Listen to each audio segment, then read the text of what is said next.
Good evening, ladies and gents, and welcome to round 7 of Season 2 of the NLRL Sunday League here on TRTN. Of course, I am Regan Clark, and you join us from Emilia-Romagna, Italy, for round 7 of the championship at the historic Autodromo Internazionale Enzo E. Dino Ferrari, going by the shorter name of Imola. Situated in Emilia-Romagna and founded in 1953, home of the Emilia-Romagna, formerly San Marino Grand Prix, it's 19 turns and 3 miles, just shy of 5 kilometres of FIA Grade 1. The most technical of the holy quaternity of Italian circuits, alongside its compatriots at Misano, Mugello and Monza, of which we'll be seeing one of them at round 10 of the championship, that of course being the Autodromo Nazionale di Monza. It is a fine circuit indeed, masterfully crafted and forged with a burning legacy in the world of motorsports. As we watch on board at the moment with two of the historic vehicles, and I think timely so for a place like Imola, it's Christian Lebay and Jason Bush as we get on to the discussion of the championship standings. But before we do that, let's recount last week's result, as it was Jason Bush who took his second career win in Sunday League, extending the gap to Diman Ivanov's Aston Martin and keeping the bid for his championship hopes alive heading into the final weeks of Season 2. It was a decisive victory for the American, capitalising on the last 10 minutes of racing to get the leg up on South Africa's Tyler Vermaak, who has now since made the gamble across from Ford, moving to Aston Martin for the last 3 rounds of the championship, potentially lining himself up for an experimental drive by the end of Season 2, putting himself in better hopes for Season 3 ahead. As we watch on them with Christian Lebay, as he'll be the first into the fray here in free practice. 7.5 minutes left to go before we get on to qualifying. 20 minutes on the horizon. Looking on board then with the number 119. The championship standings are razor thin this late into the championship, with Jason Bush and Diman Ivanov separated by a meagre 9 points. Christian Lebay isn't too far away either, separated from the two by 18 points. Francois Dubon just behind him by 3 points in 4th position. Hayden Prodger makes the top 5. The Brit now only 3 points ahead of Wesley Kuiper in 6th position. 3 points behind him is James Mason, and 3 points behind him is Kevin Quain in 8th position. In 9th position is Marian Stoyanov, with Axel Cassier only 6 points away, rounding out that top 10. A incredibly thin top 10. I believe the standings between 3rd and 4th might be incorrect, as we check in with Lebay, making his way around Tosa Curve at turn 7. It is a fantastic championship so far.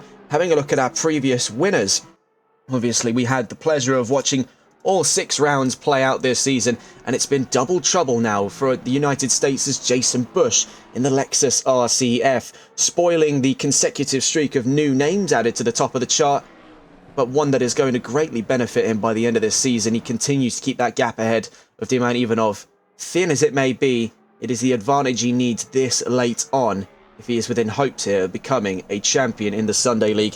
We must consider as well the story of 3 inside of our top 10 at the moment, that of course being between one of these drivers, of course Christian Lebay, Diman Ivanov and Jason Bush, who lines up right behind him here as we make our way down into the last 2 corners on track. Rivazza at turn 17 and 18 before the curve at turn 19 brings the end of this flying lap. It's a 26-point gap between our top 3, only 9 up at the front row. Christian Lebay is still numerically within the fight to take a 2nd consecutive championship here in the Sunday League by all strengths and accounts. It is not impossible for him to try and prove that point today.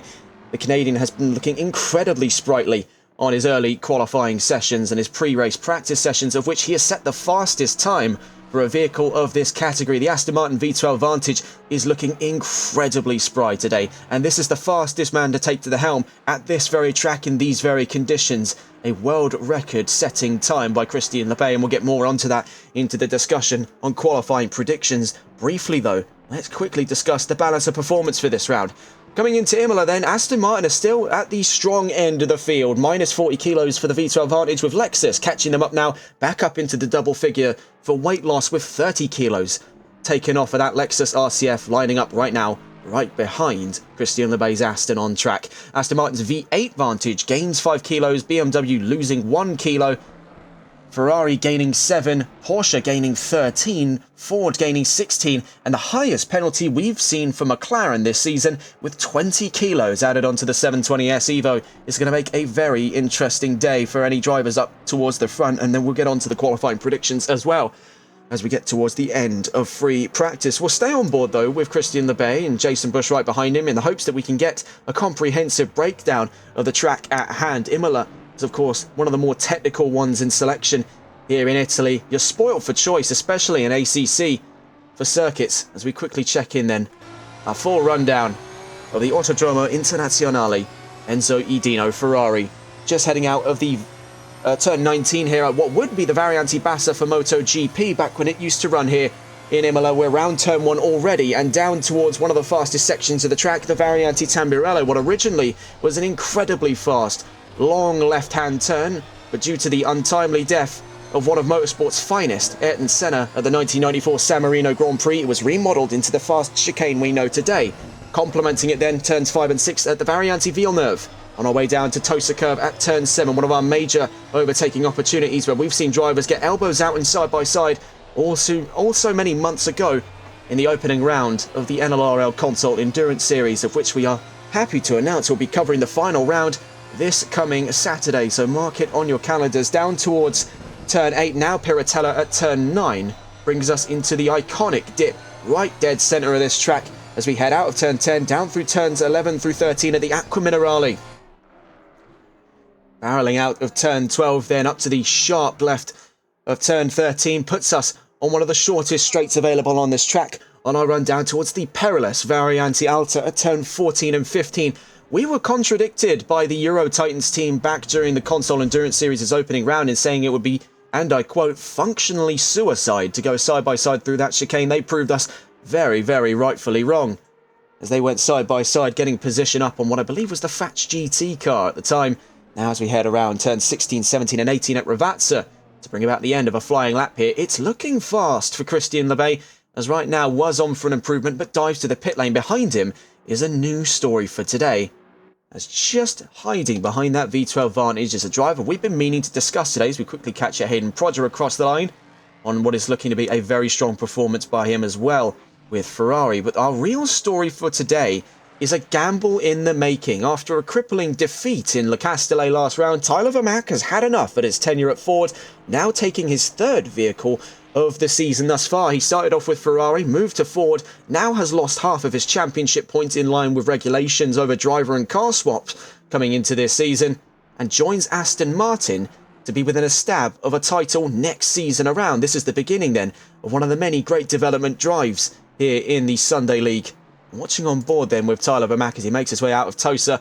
Right now ranks in 12th fastest here in free practice as we're down towards the final minutes. We're happy to announce we actually do have a brand new feature to debut here at round 7 of the championship. We actually do have a qualifying timer finally, after much request from our viewers at home. We check in then with Tyler Vermaak, looking at the calendar as well for the next 3 weeks before we cap off Season 2. What has been a fantastic history-defining season of the Sunday League here on the NLRL. It's Imola today, and next Sunday will be at my home track at Silverstone on the county lines between Buckinghamshire and Northamptonshire, England. Then we're in Schuyler County, New York State for the penultimate round of the championship the week after at Watkins Glen International, and then the final round the week after that at Monza. 3 more weeks after today, and it's looking to be an incredibly exciting way to end a brilliant championship. So then down towards the line, is it a gamble worth taking for Vermaak? Only time will tell, as he's among his final laps of practice today before we're on to the main event at qualifying, and it's looking to be incredibly tough. More on that in a moment's time. Crossing the line then, that last lap was a 1:41.667, but an invalid one at that, which is going to put extra pressure on Vermaak to keep things in the clear and narrow, and that's going to be the running rates for a lot of the drivers around this track. We see here John Prine making his way around the Acqua Minerale. Looking around the field, another Aston Martin, one of the budding champions to be, Diman Ivanov, separated from the lead of the championship here at round 7 by a meagre 9 points. It's looking incredibly thin at that front row. We'll see what drama unfolds here in Emilia-Romagna coming into qualifying as we check in here with the drivers still yet to head down towards the line. Among them, Nobile Mbele from South Africa, the number 93 Ferrari making his way around Ravazza. We also have Latchlock Richard and the number 19 Porsche 911. The solitary Porsche in this championship. He crosses the line at 1:44.445. But again, the same story as last, invalidated. checking around here. The number 169 of Mike Wade making his way through Aqua Minerali. Currently 6th fastest at the end of free practice. Let's quickly catch back on board then with Tyler Vermaak, who's really dabbling with fate with Aston Martin. He seems to be much more at home with the front-engined machinery, preferring stability over manoeuvrability. One of his major concerns back during his time with Ford with the Mustang was what we saw quite readily apparent in the final 10 minutes at the Castellet last Sunday was a major graining issue with the tyres. No matter what setup Vermaak could run, he couldn't keep the tyres raked in by the end of the round, and ultimately that's what gave away what would have been redemption day for the South African after his penalty in Kota robbed him of his first possible victory. Down across the line then, it's the second fastest time of today for Tyler Vermaak at the end of free practice. For Mike Wade, heading across the line from 7th, made it across the line there, potentially up for position, but neither here nor there as we're on to the main event, looking in with our paddock. 17 drivers in all. First into the fray, James Mason, Jason Bush and Christian LeBay. BMW, Lexus and Aston becoming the holy trinity of qualifying performances here in Season 2. And speaking of qualifying, here's our Simbot predictions for this round. Tyler Vermaak predicted at a pole position with a 140.730. That's 400ths faster than Wesley Kuiper with McLaren, who's predicted at a 140.772. Then about a 10th and 200ths away from pole position would be Jason Bush. We can see right now lining himself up behind James Mason's BMW as we make our way around the Variante Villeneuve. He's predicted at third with a 140.850. Christian LeBay right behind him with a 141.625 makes fourth, and ahead of Hayden Projo, who makes a 141.990 in predictions, putting the Brit in the top 5. Diman Ivanov is quite some distance away from his championship rival. Will make it 3 positions in predictions at the moment, where Bush may be third. He's 6th. A 142.177 was the fastest time Ivanov could put on Simbot data predictions. Kevin Quay makes 7th with Ben Cheeseman 8th, Marian Stoyanov 9th and Kyle Jenkins into the top 10. The whole gap there between first and last in the top 10 predictions separated by 2.9 seconds. This is looking to be a very exciting round indeed. As we head into qualifying then, let's whack on our timer for the qualifying session at hand. As we get down towards the line, it'll be just about gone. 18 minutes on the timer as we cross the line. Whoops. Had to quickly correct our timers there. It's still a bit of a work in progress system as we head down towards the line with 8 seconds left to go before it comes live on the screen. Our first into the fray, then the 413 of James Mason. That is the... It is the wrong one there. That was the title of the stream, which we did not update from last week. Is it at all obvious that we've had to hurry things together here for Season 7? Season 2, Round 7 of the Championship. Bit of a rushed day for us here on TRTM, but nonetheless, we wouldn't miss these events for the world. Of course, these events wouldn't be possible without our sponsors at Malwa Transport Incorporated, oversized cargo and trucking logistics specialists of Quebec. If you or someone you know is located in Canada and looking for an efficient and professional transportation brokerage service for your business, visit their website at www.malwa-transport.ca. It wouldn't be possible for our coverage here, the Sunday League, and by contrast, the Console Endurance Series, which we'll be wrapping up this coming Saturday, without our sponsors at Malwa. They have really been by our side, alongside us every step of the way here in our career on TRTN. Honestly, it means the world to me as a professional to have such a great company backing us up.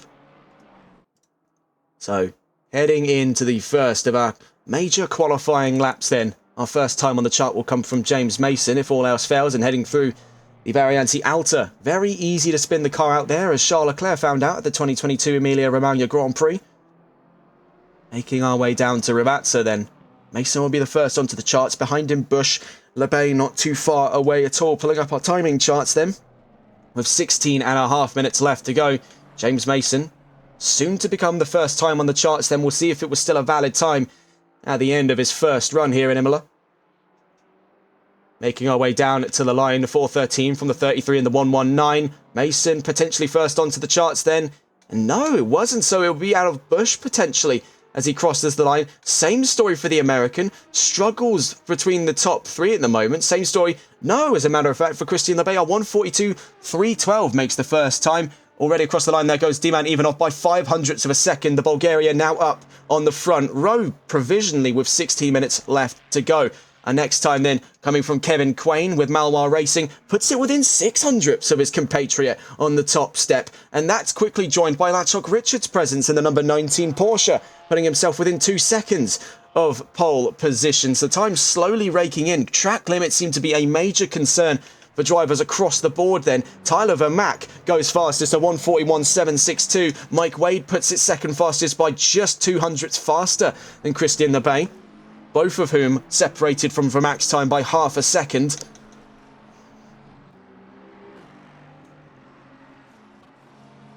Things already looking particularly interesting. Quickly catching on board then, Scott Milbank, and ahead of him there looked to have been Max Axum, the Guatemalan in the BMW, also making his move away from Ferrari, which was certainly an interesting gamble. The number 95 then making his debut with BMW right behind him as a seasoned veteran of the M4. But trouble for Axum down at the Variante Tamburello at turns 2 through 4.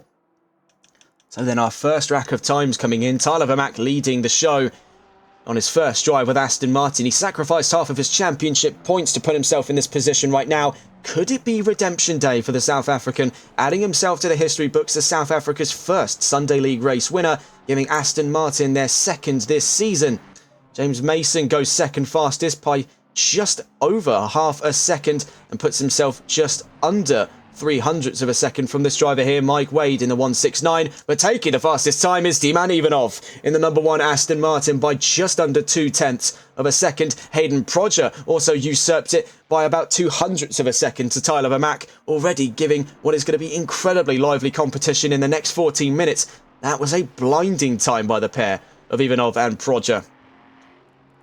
Looking to see then, what is the going rates for Jason Bush, one of the normal regular heavy hitters inside most qualifying sessions, as we see as well. Going fastest again is Tyler Vermack at 1:41.190, so creeping slowly but surely into the high 140s within the next 13 minutes of qualifying. Really, we are starting to worry a little bit about Jason Bush, with Diman Ivanov already bringing the thunder with Aston Martin, giving it right now what is a 1-2 qualifying rate between himself and Tyler Vermack, the 94 and the number 1, completely locking out the front row, with Christian Lebay's V12 Vantage not too far away at all, 1.1 seconds off of the fastest time. With Lebay predicted at 4th, he can go faster. We're wondering then, where do these oddities in the qualifying order at the moment fit in? Jason Bush, Wesley Kuiper and Francois Dubon. We've yet to see times out of Bush and Kuiper, who were predicted up in those top 2 rows. Francois Dubon has become quite the dark horse when it comes to performances. The Belgian was on absolute peak form back in Le Castellet before his disconnect, and it's pushed him down behind Christian Lebay for 3rd in the championship. Francois Dubon does make 4th position and is numerically still within the fight for the championship in his own respect, but it is going to take an absolutely mammoth drive by the Belgian in the next 4 races to seal any kind of hopes of a championship bid. And it is going to be an incredibly tough crowd to please for this leg of the championship. Still, again, without a time is Jason Bush, the number 33, now 3 laps in, with yet to have set a single valid time. There's definitely some great anxiety mounting at the Lexus team after what was a fantastic finishing flourish in Le Castellet at round 6 of the championship. Wesley Kuiper then is now next onto the line, the 1:11 with McLaren. Where does the Dutchman rank? He's normally an aficionado for these, and within half a second of Tyler Vermack's time puts him on the front row, splitting the crowd of Aston Martins at the front row, much to the chagrin of Diman Ivanov in the number 1, currently making his way through Piratella. Now we want to see where the penny drops. We see not too far away, heading down towards the Variante Alta, the number 33 of Jason Bush. Also yet to have set a time is Norbilan Bele, the number 93. Kyle Jenkins appears to be taking some sort of qualifying sit-in. Currently 11.5 minutes left to go. He's not moved an inch out of that pit lane since the session starts. Down towards Ravazza then. What is the going rate for the Rocket Man in the 33? Jason Bush, one of the fastest drivers in a straight line, courtesy of that 5.4 litre naturally aspirated Lexus V8. It is an absolute rocket ship. And what a driver at the helm. 2 race wins this season, leads the championship by 9 points. Where does he stack in qualifying? Will it be on the charts this time around? Absolutely. And within 0.2 of a second of Tyler Vermack's leading time. It's going to make an incredibly interesting top 4 at the moment. Wesley Kuiper is quite the heavy hitter in any championship that he enters. While it may have been meandering results for the Dutchman over the last couple of rounds, chief of which at Le Castellet, when he was struggling with the setup on that machine, you can see that the Dutchman is right at home now. Here in Imola, much more bread and butter stuff for the 111, putting himself third and ahead of Diman Ivanov, who's in the fight for his first championship here in the Sunday League. Hayden Prodger rounds out that top 5. I would not count this one out in a heartbeat. He's incredibly fast. It has been a miraculous push through by Hayden Prodger.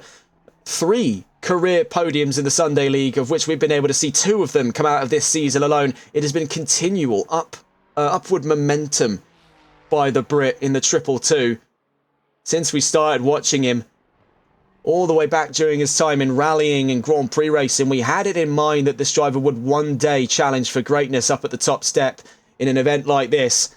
Really, he is not too far away at all. 0.778 of a second from the fastest time of this session, and only about 200ths from Diman Ivanov to make that second row start. So don't say that this ain't possible for him today. Never say never for the likes of drivers like Hayden Prodger. We've yet to see, though, any times here from Norbil and Belle. He's making his way through the Aqua Minerale. The number 93 on a sabbatical now returns to the Sunday League. Is having already a bit of teething issues with that Ferrari on his first trip back. Tyler Vermack still leads the charge. 9.5 minutes left to go in qualifying. Jason Bush makes second at the moment, contemplating his next move from inside the pit lane. Wesley Kuiper on his way down towards the Variante Alta. You can see in the background there, Francois de Bon eyeing up another flying lap time, but it looks like the Belgian is invalidated on his exit of the Variante Alta. So down towards Ravazza. What can Kuiper do? Up ahead of him there, the number 93, Norbil and Belle, about to set a time. Let's quickly catch the Ferrari then. At the end of his first valid flying lap, just under 9 minutes left to go, the South African shoots up to 14th position there, ahead of John Prine and Latchok Richard. Let's quickly catch then back on board with Wesley Kuiper, just at the checkered line there, puts himself third and ahead of Hayden Prodger, who now has moved himself up ahead of Diman Ivanov. Mounting frustration at Aston Martin at the moment, while they're riding on the highs of the new gamble of Tyler Vermack's entry drive in the number 94 V8 Vantage. The season mainstay of Diman Ivanov, a routine customer to that podium and one of the budding champions to be, is down in 5th position, 3 positions from his championship rival. Can he close the gap after this lap? No, but he still has 8 more minutes before the end of this qualifying session. We do have a word from Mike Wade, one of our drivers on the field at the moment. Let's see if we can quickly catch on board with Wade. There he is in 6th position from the pit lane. He writes in saying, "Evening, this will be my last Xbox race. Moving over to iRacing on VR next week. It's been a pleasure and thank you for making sim racing even more enjoyable with your comms." Well, my pleasure, Mike. You've been a fantastic driver. No matter what machine, it's always been a good show with the 169 on the field. So this will be the swan song for such a great driver. Always a real competent pack fighter. Always in the fray. Always getting his hands full. Never a dull moment in the Wade residence when it's race day. All the best to him as he makes his way into the big leagues at iRacing. Hopefully we will be seeing him again someday, as we do have plans before the end of 2025 to make our way into iRacing content, hopefully with NLRL, but more word on that into the summertime. Checking in here with Diman Ivanov, last of the top 5 at the moment, making his way out of the Variante Alta. We'll be going on board with the next driver to set a valid flying lap. At the moment, according to our charts, it's Scott Milbank in the number 44. The BMW mainstay has been true and loyal to Bavaria's finest over the course through Season 1 into Season 2. He's not left the white and blue at BMW. Let's see what his times are looking like as he makes his way down towards the line here. 6 minutes, just under 7 before the end of qualifying. The 44 next to the line. What time does he set from 12th position? It's only a few to make the next position up, and he gets it done rather tidily there. Up to 11th position he goes, and ahead of Dave Bond on his second drive this season with BMW. Diman Ivanov crosses the line with no net gain for his time there. Remains in 5th position. At the moment, sandwiched in between the McLaren of Mike Wade behind him and the Ferrari of Hayden Prodger ahead of him. It's a bit of a frustrating qualifying session for Ivanov. We've seen time and time again that this man can really pull through on race day. Do not count him out of the fight for the race win today. He's already got one under his belt after that penalty given to Vermaak, and Kota gave him the top step post-race a few rounds ago. I think he's looking to get this one secured in legit. Driving across the line with the checkered flag flying for him first and foremost. You can respect an intent like that. He's still got a championship to fight for right now. The one he's fighting against is the one leading the fray by 9 points. Jason Bush is on the precipice here of becoming a champion in the Sunday League. But with this and 3 more races on the horizon, it is not going to be one easily fought for the American. He's really going to have to dig deep in the next couple of rounds here. One slip up could define history in Season 2. It is razor thin inside the top 3. Once more, it's razor thin inside the top 4, with Francois Debon only 3 points away from Christian Lebay, making third and fourth position. And having a look at the best results between our top 3 over the course of this season, you can see that Diman Ivanov and Jason Bush share that joint first place for best finishing position. Christian Lebay has gone 2 seasons now without a race win. I think we could be on the precipice by the end of Season 2 of a Christian Lebay maiden win with Aston Martin. He's been very, very close at the fray. He equalised on his best result this season as well. At round 3 of the championship, he was one of 2 drivers in the rolling formation for the first ever manufacturer 1-2. It was Lebay and British driver Ian Skeen who took a 1-2 finish in Bathurst around 3 of the championship after a very controversial start and middle that saw plenty of chaos and action. And the real swan song of that event was the fight between Lebay and Bush for the first time. The 2 retro machines clashing down here at Mount Panorama, making for what was an incredible fight. Of course, Jason Bush with 2 race wins this season. Diman Ivanov with a race win at the Circuit of the Americas post-race after the penalties for Vermaak puts them at level pegging for best finishing positions. Lebay not too far away at all. Minute metrics inside our top 3 heading into round 7 of the championship. 4 minutes left to go then in qualifying. We checked in there with Christian Lebay. Let's quickly check in with Jason Bush. Not too far away at all. You can see right behind him there. That's Wesley Kuiper in the McLaren. So heavy hitters there on screen, especially in this qualifying session. But the driver to beat resides in the pit lane, just making his way back out as we cut across to the Aston Martin of Tyler Vermaak. This may be the gamble worth making. Now, we know Vermaak's qualifying performance has never once been questionable, whether it was with Ferrari or Ford or now with Aston. The South African is absolutely flying no matter the weather. And there looks to be another Vermaak masterclass in qualifying, but as he's making his way back out, obviously his confidence a little bit shaken by Jason Bush's most recent times, putting himself within 0.2 of a second of the leading time of a 1:40.822 on the number 94 Aston Martin. It is looking to be a very exciting end to qualifying, as we see now Francois Dubon makes the 6th fastest time, pushing Mike Wade down to 7th. See that Hayden Prodger resides in 4th for now. Will line up alongside Wesley Kuiper by the look of things by the end of this qualifying session, but we've still plenty of times left to come in. Checking at the moment, the next driver to the line is Axel Cassier from 12th position there. A late entry by the Belgian, but he's also been a very entertaining driver to watch alongside his fellow Belgian Mustang driver Francois Debon. We've seen these 2 clash heads a few times, all the way back in the opening round at the Circuit de Spa-Francorchamps as well, is where we saw the fated story begin. The 119 just crossed the line. That was Christian Lebay stopping at the line there. Wesley Kuiper crossing the line, as too does Jason Bush, neither of whom lay a dent in the time set by Tyler Vermaak. Could it be that Tyler Vermaak has just unlocked that tiny smidgen more capability out of his car than the other 2 around him?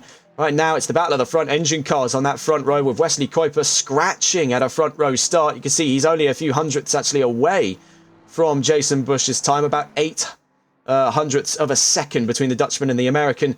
As we head into the final minutes of qualifying, this has been an incredible session to recount thus far, and the theatrics can only keep getting better. As we see at the moment, the gap between Prodger and Ivanov just before he crosses the line was 5 thousandths of a second. The Brit doesn't find any further a gap on this lap just gone.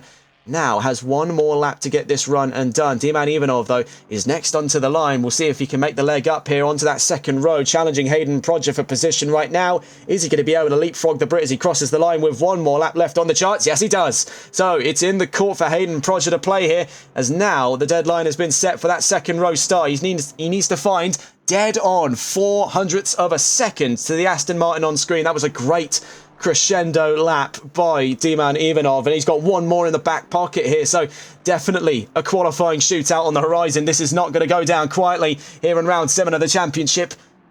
Fasten your seatbelts, because this is going to get interesting. Checking in at the moment with the furthest driver up the field, still on what is considered a valid time on his way down towards the Variante Alta. It's the number 93 of Norbil Umbele, making his way down through turn 14 and 15. Decent line then by the Ferrari. They do have to tiptoe around the larger curves. Ferrari and McLaren alike seem to have the same issue. Very easy to push the car over the curbs, not very easy to get them out. Down towards Ravazza then. The first of many. With 30 seconds left to go, the 3 drivers lining up behind him at the moment, the 4, the 63 and the 222, that being Francois Dubon, Axel Cassier and Hayden Proger, might just have enough time to get on to the flying lap just before the end of qualifying. I think they will just have enough time there. And Bele crosses the line 15th with just enough time for one more flying lap. But let's quickly get on board with Diman Ivanov in front of them there at the moment, the number 94. That's Tyler Vermack. That's the end of qualifying, ladies and gents. Vermack pulls it into the pits. What can the fellow Aston Martin do then? Diman Ivanov already made ground on the last lap. Can he do it once more onto the fray? The Bulgarian across the line next.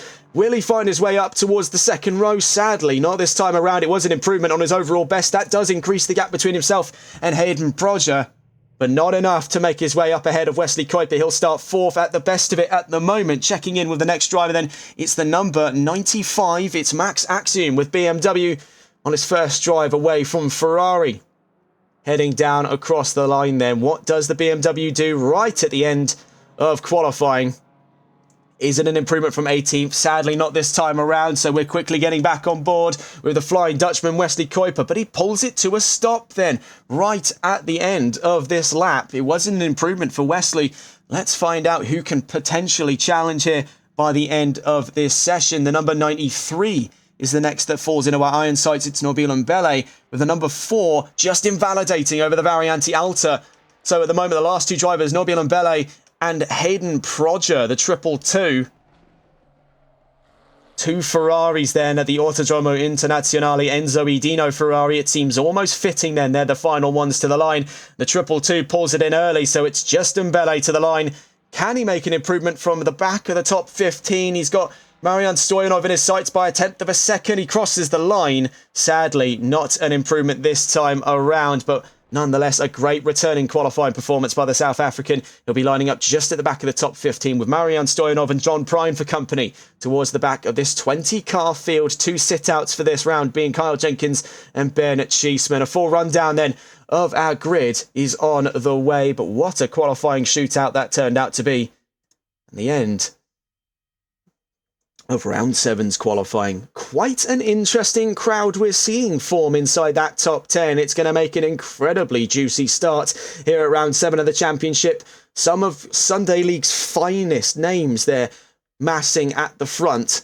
This is going to be an incredibly fun round on our hands here in Emilia-Romagna. So, to get the full grid rundown, it's Tyler Vermack back on pole position, this time donning the wings of Aston Martin. In the number 94, it's Jason Bush on the front row alongside him. The American starts to the outside of the Variante Tambirello, but he's got straight line on his side there. And the number 33, Rocket Lexus RCF, is really going to shine, I imagine, on the way down towards turn 2, 3 and 4 for the first time. Wesley Kuiper is not too far away at all. The Flying Dutchman in the 111 is making his way to that second row, and alongside him, one of the budding champions to be, Diman Ivanov, makes 4th position ahead of Hayden Proger and Francois Dubon to make an incredibly exciting top 3 rows. Right behind them then, making 4 rows company is Mike Wade and Christian Lebay. And rounding out those top 5 rows and the top 10 by contrast is James Mason and Axel Cassier. Right behind them, Kevin Quain, Scott Milbank, Dave Bond, Marian Stoyanov and Norbil Umbele to round out the top 15. Then just outside to make the last of the top 20s is John Prine, Latok Richard, Max Axiom, Kyle Jenkins and Ben Cheeseman. Well, this is sure to be an interesting little race on our hands then. Round 7 of the championship. We already had theatrics in the Castellet. Admittedly, it took about 50 minutes to build to the crescendo act. I don't think we'll be waiting anywhere near as long heading into round 7. Imola is the most technical of our available trinity of tracks here on Assetto Corsa Competizione to come out of Italy. We'll be visiting another one of them, the Autodromo Nazionale di Monza, at the end of the season. And having covered Misano at the start of Season 1, we've covered all the bases here in this fantastic nation. At the sort of beating heart of motorsports in Italy, the spirit of racing does not roar louder than any other country than it does here.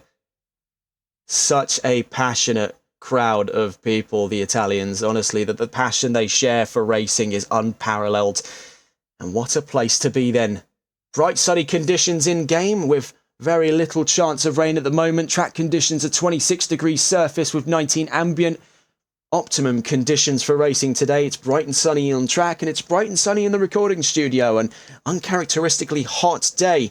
As we get towards the start of our formation laps, we briefly have a little look at our news for today, and it's only 3 on the dot for round 7 of the championship, the first of which, of course, was Oscar Piastri winning last Sunday's Saudi Arabian Grand Prix, and for the first time in the Australian's career, leading the championship ahead of teammate Lando Norris and defending 4-time champion Max Verstappen. In the WRC, Kalle Rovanperä returns to the top step after fumbling his way through 3 rounds. The 2-time WRC champion wins the Rally Islas Canarias with 12 consecutive stage wins on the first day. A remarkable feat of racecraft by the Finn. And then our last bit of news today, Ash Sutton and Tom Chilton win in the BTCC's opening 3 races at Donington Park. Sutton winning the first 2 with Chilton winning the last. It was a fantastic opener for the British Touring Car Championship. Now as we take away though, on the formation lap, we'll get on board with our leading pair. Tyler Vermaak and Jason Bush make their way down towards the Variante Tambirello on the formation lap for what is going to be an incredibly exciting 7th round of the season. And it is really a question of, is it 3rd time's the charm for Tyler Vermaak? Now, he started his career off with Ferrari here in the Sunday League, made his move over to Ford, where he did share in quite a decent modicum of success. But more recently, that success has turned to frustration. Much towards the end of the race, like we saw in Le Castellet, graining and setup has been a major hurdle for the South African, which has furthermore pitched his direction towards the court of Aston Martin, which he now drives for, much to the chagrin of half of his available championship points. He sacrificed any possible bid of a Season 2 win at the hopes for a Season 3 championship sweepstakes. We'll see then. After he had, within a glimmer of hope of a race win taken off of him in his time with Ford, can he recreate some of the magic he had back at the Blue Oval now as he takes to the field with Aston Martin's V8 Vantage? Makes one of 3 Aston Martins inside the top 10 at the moment. Fellow V8, you can see only 2 positions away from him is Diman Ivanov lining up behind Wesley Kuiper, and Christian Lebay somewhere sandwiched down the order in the older V12 Vantage, and the fastest driver of the V12 we've seen here at Imola. Record-shattering performance by the Canadian. You can see, though, that the V12 is definitely showing maybe some of the signs of ageing. We'll see how it manifests over the course of this race. Could it really be more of a race car than a qualifying car? Maybe the opposite of what Ferrari's had over the course of Formula 1. As we make our way down towards the Variante Alta. Turns 14 and 15 now. Going at it at a manageable speed maybe will give us a better indication just how sharp this corner is. And we've seen drivers be daring enough to go side by side through there. As we mentioned, Euro Titans reached out to us to prove us wrong, and our claim that it would be functionally suicide to do so. They proved us wrong quite fashionably so as well in round 1 of the Console Endurance Series. Checking in then with Tyler Vermaak. As Wesley Kuiper we saw wiggling his way out the Variante Alta and out through turn 16 towards Ravazza. They turn 17 and 18 coming up here. Another major braking zone. Very easy to run over the brakes and take yourself out of any would-be fight. Right now, though, the stage is set for round 7 of the championship, and an incredibly exciting top 10 is going to make for utter mayhem here in Emilia-Romagna. The Autodromo Internazionale Enzo E. Dino Ferrari, or Imola as it's gone by, is our stage for Season 2, Round 7 of the Championship, as we roll 20 cars in all, 10 either side of it, on our way down towards the start-finish line for Round 7 of the Championship. Without further ado, as things continue to hot up between our crowd here, it's going to be mayhem on the horizon. Fasten your seatbelts. This is going to be a very bumpy ride down towards Tamburello. Let's see how it plays out. Without further ado, we make our way to the start-finish line. And here in Imola, we are finally, if it can hurry up a little bit, we got a bit more of a run towards the line. You see it there, green and racing at long last. Better late than never then. Makes the start to Season 2, Round 7. And a great start by our front row. A fantastic start by the row right behind them as things already start to mount up towards Variante Tamburello. Wesley Kuiper launches it to the inside on Tyler Vermaak, but Jason Bush leads after the Variante Tamburello. See down the line, John Prine in trouble there at the race start. Something is amiss in the number 22. Looking back up then, fellow Aston Martin Tyler Vermaak now sandwiched in between Wesley Kuiper and Jason Bush. This is all in contention for the leading position of this race. Out of the Variante, Villeneuve tries to put it two abreast with Bush, loses the position out to Wesley Kuiper. Vermaak drops 2 positions then on the opening lap. Could it be 3 with Diman Ivanov breathing down his neck in a moment's time as we make our way towards Piratella at turn 9. Vermaak retakes the position from Kuiper, chasing Bush now towards Acqua Minerale. Further issues down the line. We can see the number 63 in trouble. As we check in with Wesley Kuiper, barreling down towards the Acqua Minerale. It's Bush from Vermaak, Kuiper, Ivanov and Proger make our top 5 at the moment. Right behind them, Francois Debont, Mike Wade, James Mason and Christian Lebay. Down towards the Variante Alta for the first time we go then. What an interesting start indeed for Tyler Vermaak.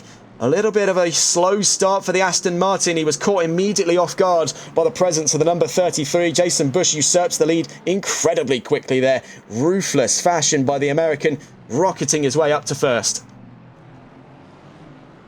See here, Mike Wade is already making moves up inside the top 10. Currently in 7th position, watching on board with Wade as we go potentially side by side here in the fight for 6th position. Up against Francois Debont's Ford Mustang. Now, normally the Mustang is one of the leading cars for straight line speed, but tucked firmly inside the slipstream, it is vulnerable to the advances of the number 169 McLaren. What can Mike Wade do then on his way down towards Tamburello? It's going to be close between the pair of them, but Mike Wade gets the leg up, and after turn 4 is up into 6th position. Very masterfully done then. Let's get a replay on that as we check in with the front row. What a move indeed. Daring stuff by Mike Wade on his swan song race. The 169 gets the leg up through one of the toughest corners on track. Checking in with Wesley Kuiper. A bit of a stab of oversteer for the Dutchman on his way out. But the number 4 is in trouble. The yellow flags are out. And it's Francois Debont in trouble. You can see there the Mustang was stranded on the road. Let's try and get a view here. Francois Debont turned around at Tosa Curve, turn 7. Potentially spelling an end to his early race hopes. There's his fellow Belgian, Axel Cassier. The two reunited at the back of the field. Back into green flag conditions then. Here's Kevin Quain at the back of the top 10, eyeing up Scott Milbank and the number 44 ahead of him. Further up the road, things starting to bunch up. James Mason closing on Mike Wade. Jason Bush yet to have formed a gap from Vermaak and Kuiper, making a very tight top 3. Diman Ivanov looks to make it for his company. If we check in at the moment, here James Mason, as we mentioned, was closing the gap on Mike Wade. There could be a battle between the pair of them on the horizon in similar fashion to the move we saw between Wade and Debont. It could be second time's the charm for Mason. D-Man Ivanov has got Hayden Proger for company. He is not alone in this fight for the top 3. Vermaak and Bush looking to make this a 2-horse race. Kuiper is losing ground to D-Man Ivanov. The Aston Martin closing in fast. This is for 3rd position. Kuiper's vulnerable. What can the Dutchman do up against the charging Aston? It could have nearly been side by side between the pair of them there. Backing out of it out of better intuition is D-Man Ivanov. Running it there through the Variante Tamburello on a wing and a prayer. We're down towards the Variante Villeneuve. Here with 56 minutes left to go. 2 laps in. Kuiper making the last of that top 3. It's 0.4 of a second between our leading pair. We might be getting on board very shortly with Tyler Vermaak and Jason Bush on what looks to be the mounting battle for the lead of this race. Right now, we're watching the battle for 3rd between Wesley Kuiper, D-Man Ivanov and Hayden Proger to make it 3's company at the back of our top 5.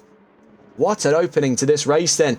We were not starved for action. Plenty of drama towards the middle and back of the pack, and we've sadly lost again Francois Debont, who's now been suffocated by the lower pack there. The number 4 tucking in behind Axel Cassier is losing time out of Tosa. It'll be a long comeback drive for the Belgian today, but we have every fibre of our being counting on him being able to do so. So heading down towards the Variante Alta, we're still on board with the Bulgarian number 1 of D-Man Ivanov. Bulgaria's first race winner here in the Sunday League. He's a record setter and looking to be in the fight for the championship. It's 9 points between himself and the driver up front in first, the number 33 of Jason Bush. It's America versus Bulgaria versus Canada versus Belgium for the championship between the top four, separated by a meagre 20. I think it was 26 or 29 points there. It was incredibly thin between the top three.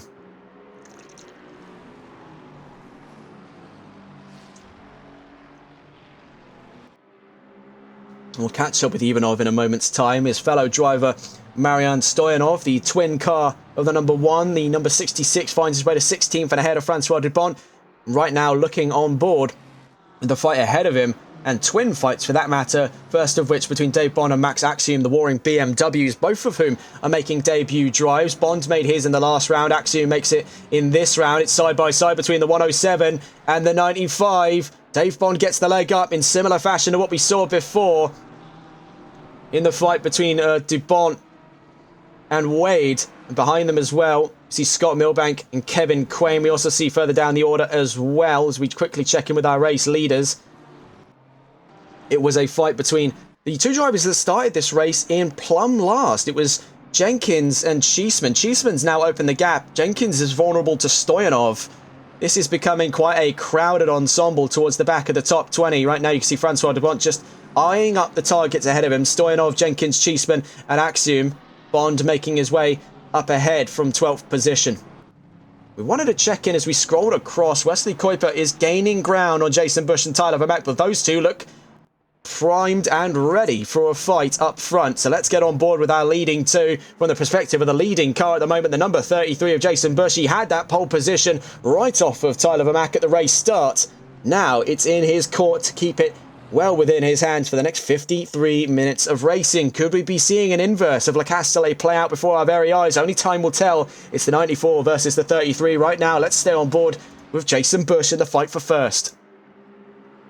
This is going to be a tough one. The Aston Martin, pound for pound, has ever so slightly more cornering capacity than the Lexus. But we must consider as well, this is the Rocket Man we're talking about. Jason Bush is an absolute bullet when the time calls for it. It may be an old machine, but he is not driving it like a delicate replica or old antique. He is driving it as if it's come fresh off the production line. He is not giving it any quarter. He is not playing it safe. He is going hell for leather in that Lexus.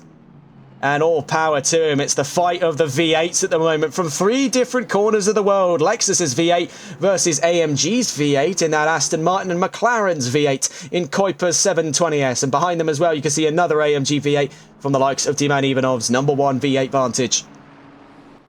The V8 reigns supreme then in Imola. You can see you have to get all the way to the back of the top 5 before you see anything under 8 cylinders. That's the V6 of the 222 of Hayden Proger. Right now, though, it's the fight of the lead between Vermaak and now Kuiper as well as he joins the fight, putting himself in equal distance. 0.4 of a second from the car in second. Vermaak's 0.2 of a second now from Bush. Could we be seeing a bit of a dive coming on the horizon between the pair of them? They're getting closer and closer here in the third sector. Every single time we head down towards Ravatsa, we are one very slight difference in time away from the notion of a dive bomb here. At Ravatsa, it would be incredibly risky, but a risk worth taking. Heading out through turn 18, then turn 19 to start another lap of the race. We're just nearly at 10 minutes into the race already. Things have shapen up very, very interestingly between our top 10. Let's quickly get on board the fight going on right behind as we now see quickly as we glance across Dupont v Jenkins on our way down towards Ravatsa. But we want to try and get on board immediately with Kuiper and Vermaak. It was looking very, very thin between the pair of them on their way down towards Tamburello. It's filtered back into single file action for the time being, so let's go back on board with Francois Dupont as he's now up and ahead of Kyle Jenkins out of Ravatsa. The Belgian took the leap and he's up into 13th position on the beginnings of his comeback drive here in Imola. Axel Cassier with a stop-go 30-second penalty finds his way to 19th, currently now looking to be accidentally in the way of the fight between Mason, LeBay and Wade for 6th position behind him.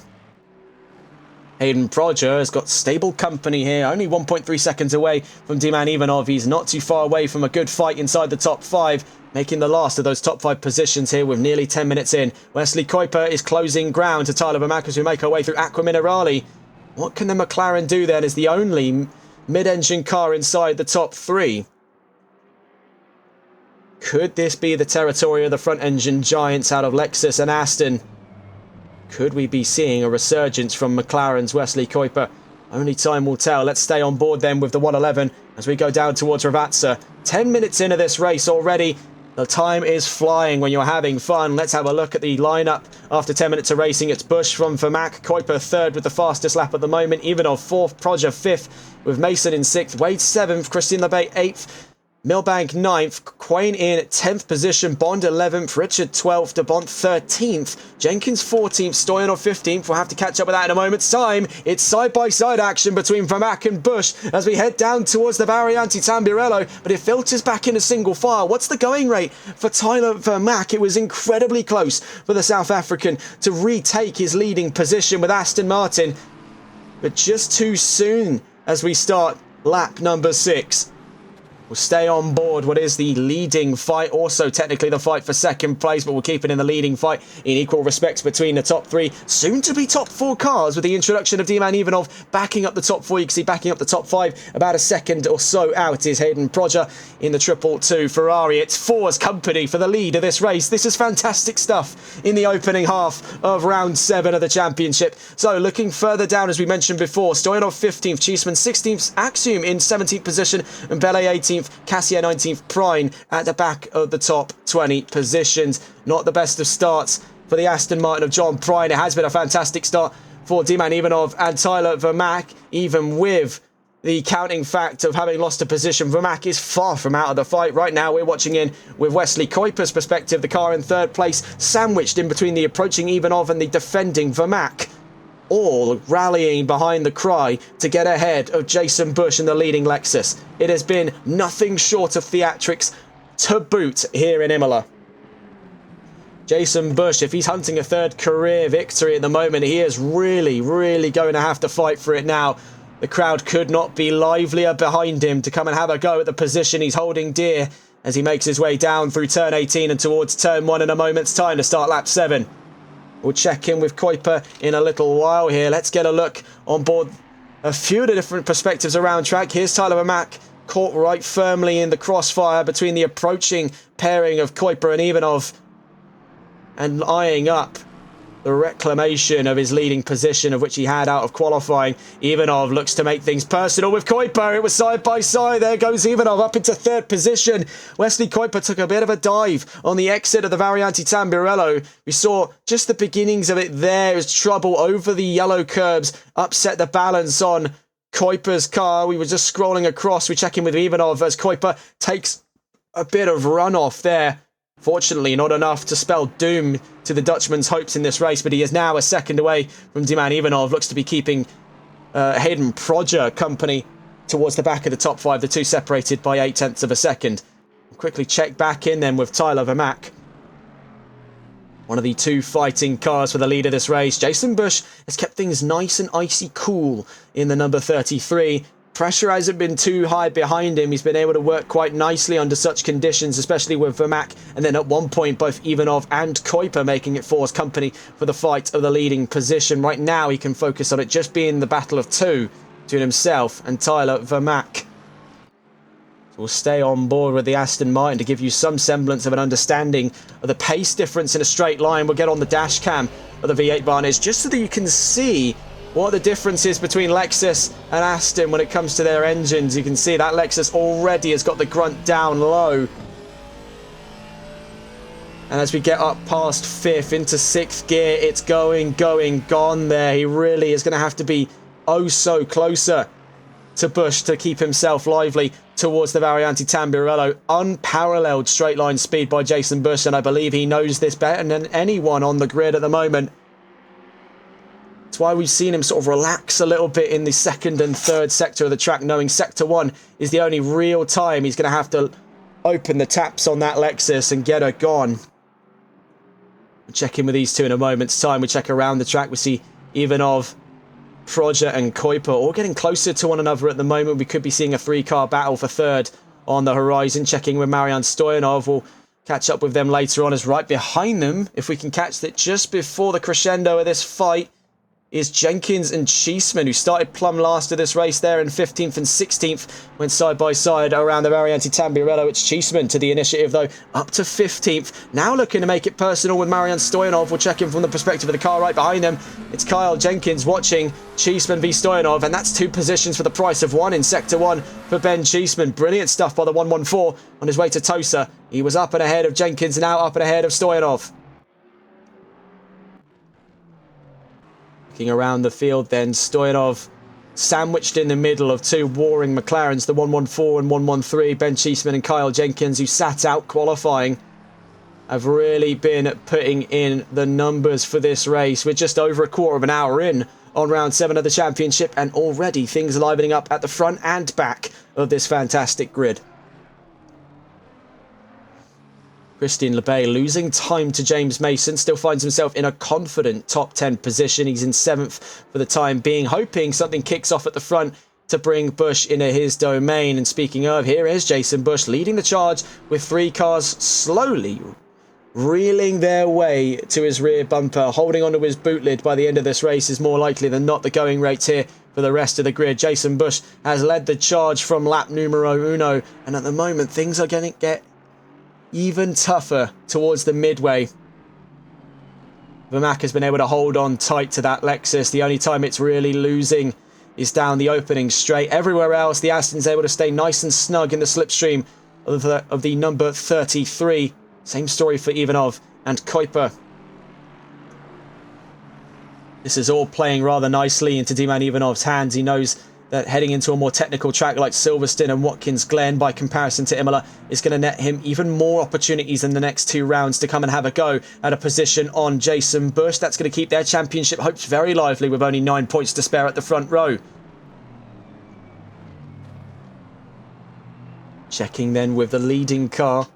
Vermack takes a bit of a wider line on the exit of the Variante Alta, out through turn 15 specifically, was where the South African went wide in the Aston Martin. Now towards Ravazza, turn 17 and 18.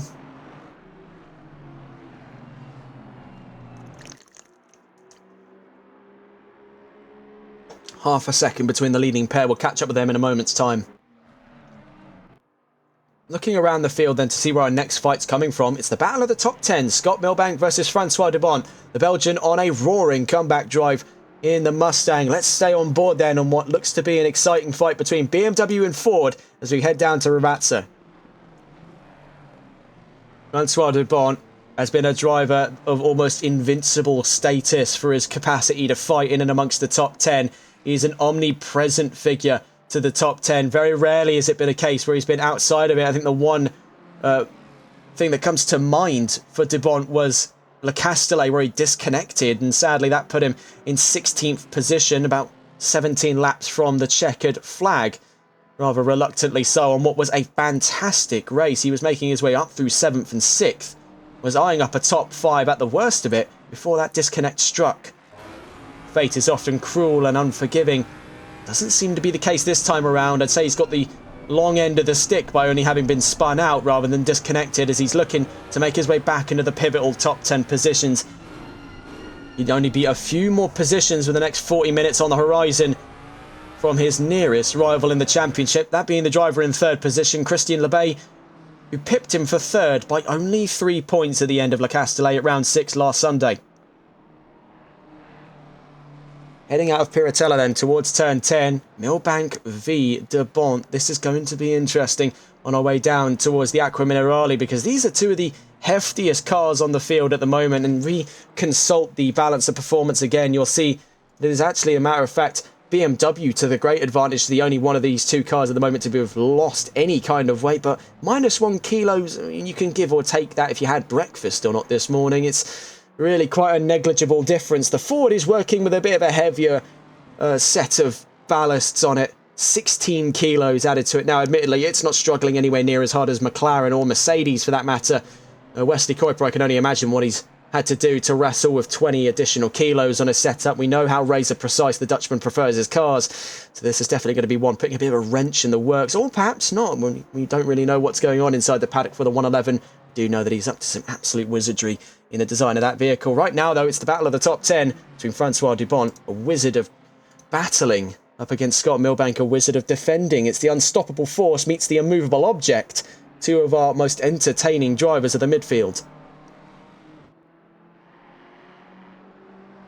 We'll be getting back on board with our leading four. As we can already see on our maps, it's getting closer and closer by the second. But we want to see where the penny drops between Milbank and De Bont on our way out of the Variante Villeneuve. On our way to Tosa, could De Bont be looking for a move around the outside? We saw we've gone very late on the brakes to try and switch things around. It's the 44 versus the 4 at turn 7, but a little bit of a stab of oversteer just upset the balance on that forward. He lost quite a lot of the pivotal momentum he needs to keep pace with BMW uphill. Naturally aspirated versus turbo is a losing battle when you hit the uphill sections of this track. Now on our way down towards Acqua Minerale. Let's get on board the dash cam here. Heavy compression zone as we exit turn 12 up through turn 13. He's kept that nice and tidy. He's got a lot of momentum in the bag here, but is it going to be too far away to look for a move at the inside at the infamous Variante Alta? Very late on the brakes. He's going to attack the curbs, both of them doing so rather nicely, really showcasing the strong parts of both of those front engine giants. On our way down towards Ravazza, they weren't afraid to give it a good go on track limits and on those very large sausage curbs on our way through turn 14 and 15. Now out of Ravazza at turn 17 and 18. Just over halfway left in the race here, and things still looking very exciting, even at the back of our top 10. Let's see, as down the opening straight we go for lap 12 of this race. We head towards the infamous Variante Tamburello. I dare to think what the track would have looked like had they kept the original corner. Out to Tamburello, you saw the gap was opening up there. In the infamous words of the late Ayrton Senna, if you no longer go for the gap, you're no longer a racing driver. He was giving it a very good go there, but it was elbows out between the pair of them on the exit of the Variante Villeneuve. Second time's the charm for Francois De Bont down on the inside at Tosa. Brilliantly well crafted by the Belgian, but what is the response by Scott Milbank? He's not letting go by any stretch of the imagination. He'll be holding on for dear life as we head uphill towards Piratella at turn 9. Brilliant, brilliant stuff by Francois De Bont. Fearless performance. He was pushing, was not afraid of what the car could fight him back with out of the Acqua Minerale. He's up in a 10th. Let's check in then with our front row, or more importantly, our top 4 as things continue to get lively. Just quickly checking in with Cheeseman and Jenkins as they're reunited on their way towards Acqua Minerale. Could it be some side-by-side action between the two McLarens? Not this time around. They make their way around turn 12 and 13. It's pretty close between the pair. Stoyanov's ahead of them. There's got a little bit of a comfortable gap between the two McLarens on his tail. 1.3 seconds between 15th and 14th down through the Variante Alta. Clean and easy stuff between the pair of them. Let's quickly check those because Ben Cheeseman's got better momentum. Just before we cut away from them, it's side by side on our way down towards Ravazza at turns 17 and 18. It's Ben Cheeseman who gets the inside, but has he overdone his brakes? It could be very tough to tell here. Past turn 17, he's up a position. Brilliantly well done by Ben Cheeseman. Checking in then with Tyler Vermaak. He's still behind Jason Bush by a growing 1.4 second margin. Diman Ivanov makes it third with Aston Martin. Wesley Kuiper, having dropped that position after the Variante Tamburello, saved himself from a trip in at the Armco barriers after a bit of grass hit the underside of his car and he bounced over the curb. Fortunate to still be inside that top 4, is now working away to get that McLaren back up into fighting shape. We exit the Variante Alta here in sector 3 of the track.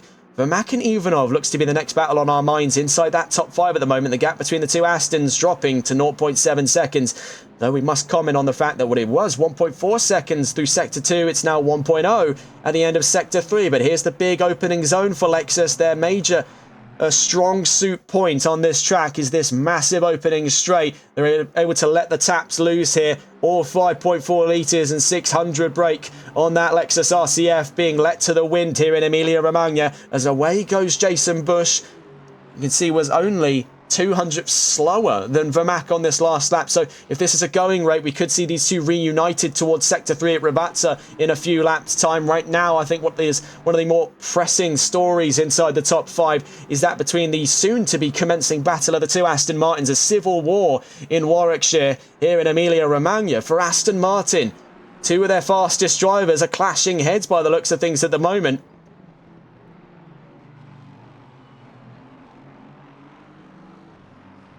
Ivanov's getting closer and closer and closer. He wants to be as close as he can here to his championship rival. The only person standing in his way is driving the exact same car as him. Out of Piratella we go. Aston, in the first time since, I think, looking at it, Bathurst here are trying to eye up a 1-2, but they've got a Lexus-shaped problem right in front of them. What is the going rates between Ivanov and Vermaak? We can see ahead of them there is Max Axiom and Axel Cassier. The number 63 and the number 95 are now lapped traffic in the pack of our top three as we exit the Variante Alta. Vermaak having a bit of a struggle over the second curb. That's going to invite Ivanov ever closer to have a go for position. We're in the fight for second now from the defending car's perspective. Tyler Vermaak against D-Man Ivanov. What is the going rate? Down towards Ravatsa. Ivanov to the inside on Vermaak. Vermaak's going to hold his ground around the outside, but he's just running out of room by the time we make it to turn 18. Is he going to be able to switch things back on Ivanov as we make our way to turn 19? Yes, we can. It's side by side. Flight of advantages on our way down towards the start-finish line. Vermaak's back up ahead, but in the side draft is D-Man Ivanov. Further up ahead, the race leader, Jason Bush, now finds his way into traffic courtesy of Max Axiom. But we want to see where things stop between the two Astons on our way down towards the fateful Tambirello chicane. It's Ivanov, then Vermaak fighting it back. There's Axiom in the wall right alongside them. And it's Ivanov up into second. Vermaak down to third, but not by a long way. Also, Wesley Kuiper joining the fight from behind them as well as we enter the Variante Villeneuve. Where does it drop between the two Astons? Is it going to pick up all the way into the middle sector? It looks very much likely. Wesley Kuiper gave it but a thought there to the inside at Tosa, backed out and kept to the back end of Tyler Vermaak. It's Three's company for the fight of second. Brilliant stuff at the halfway mark. You could not ask for a better treat than a race like this. We've not been bored at all. Spoiled for choice for the battles today, all across the top 10 and even out of it. Every which way you look, Imola is giving us ample opportunity to put some real racecraft on display today. This is properly roughneck stuff between these top four. Out through the Variante Alta and a second rough run for Tyler Vermaak. It's where he's been losing the bulk of his time over the last two laps to D-Man Ivanov. It could be double trouble for the South African as Wesley Kuiper is closing the gap in that McLaren. We must consider as well, for what is a debut drive in that Aston in Sunday League, Tyler Vermaak is now toying away with his options heading into Season 3. These are all part of the South African's development drive to potentially pick up a race win by the end of Season 2. But what all of this means is he's trying to put himself in prime position for a Season 3 championship bid. And by the way things are going, if we get to see any of these drivers again, including Vermaak, it is going to be one hell of a third season. Right now down towards Tambirello, Wesley Kuiper gave it a thought on the inside. Vermaak runs a little bit deep. So too does Kuiper. That's going to slowly invite Hayden Prodger in for a fight here inside the top 5. The more these two continue to trip over one another, the greater opportunities it's giving to the rookie behind them. Hayden Prodger made his debut towards the end of Season 1, has been on a development drive with Ferrari,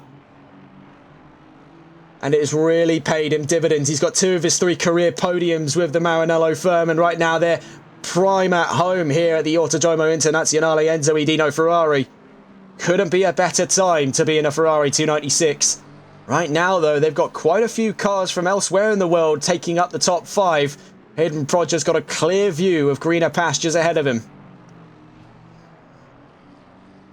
Up through the Aqua Minerale, it's Bush from Ivanov, the two warring championship rivals. 9 points at the moment, and with only a single point difference inside the, I believe, the top 3 positions. Each, I should point out, as we bring up the scoring charts. The new scoring system for Season 2 was incredibly thin, so that only jumps, by the looks of it, if they finish where they are right now, to 10 points. So it has kept things razor thin in the top 2. Tyler Vermaak regaining quite a few of the points lost out in his experimental drives with both Ford and Ferrari at the start of this season. Of course, he won't be anywhere near where he started the season off at, or even from where he was in the last round, where Vermaak was a part of that top 10 for some time. His move to Aston has cost him half his championship points. Right now, though, you can see him toying around with what is definitely a much more cooperative car than the Mustang he came away from. Greener pastures then as he moves over from Detroit to Warwickshire, from Ford to Aston Martin.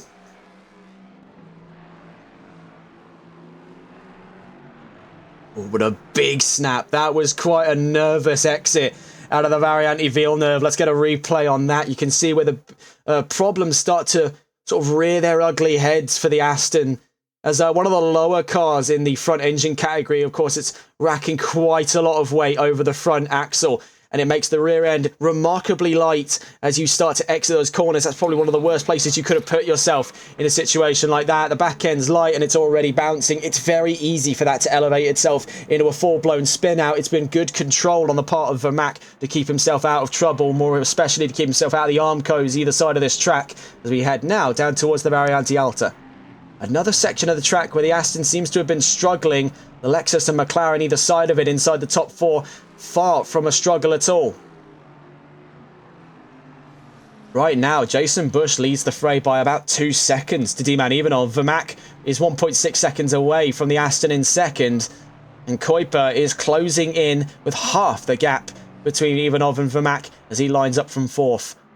Proger slowly working his way into frame as well. Do not count that Ferrari out on some battles by the end of this race. We're halfway in, and let's get a look at our standing order then with half the race already covered.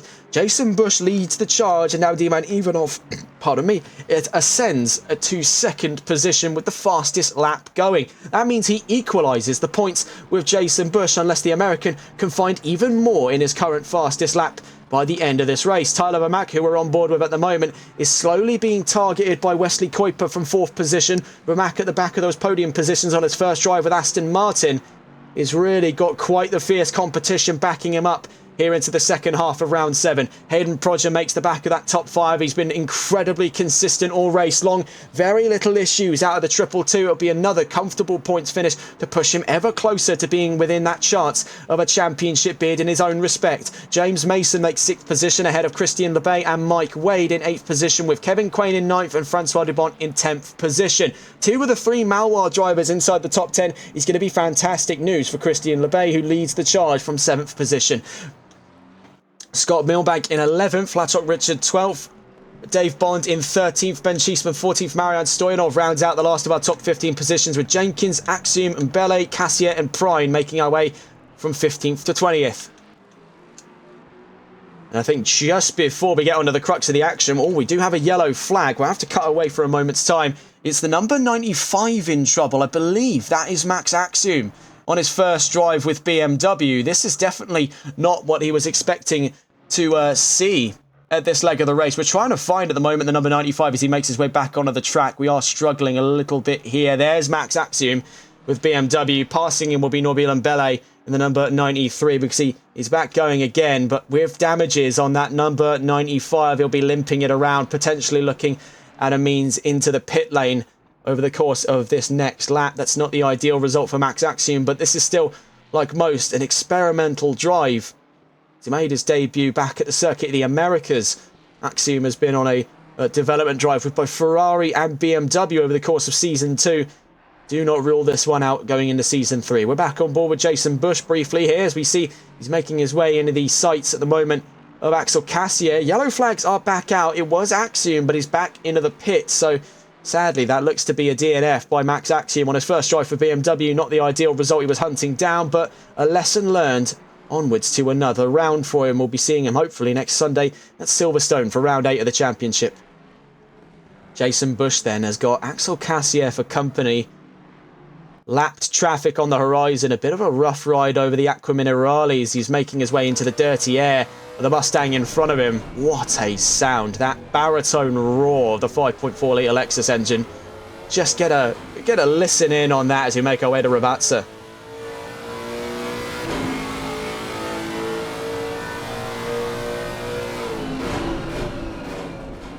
That is a raw sound in that engine. Very similar in design to the same 5.4 litre engine we see in the new generation Ford Mustang, but that Lexus, it is really got something different with that exhaust system. It's the same story with that V12 Vantage. It seems the older generation GTs were just so much rawer, if that's even a word.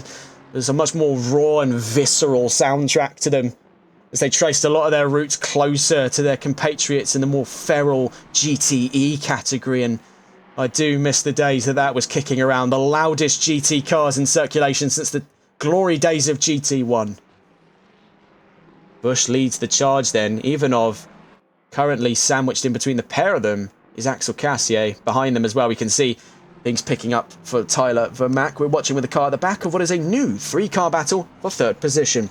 It's from the perspective of the 222 Ferrari of Hayden Proger, who makes 3's company. We'll watch on board from the perspective of the 296 in that fight for 3rd position. Right now, it's a 2-horse race on our way through Piratella between Kuiper and Vermaak. It could explode into a 3-horse race very, very shortly. You can see Proger just lurking around behind them, hoping for something to go wrong so he can quickly take the position with very little worries about it. Up through Acqua Minerale is where the Ferrari gains a lot of its time on the McLaren and the Aston.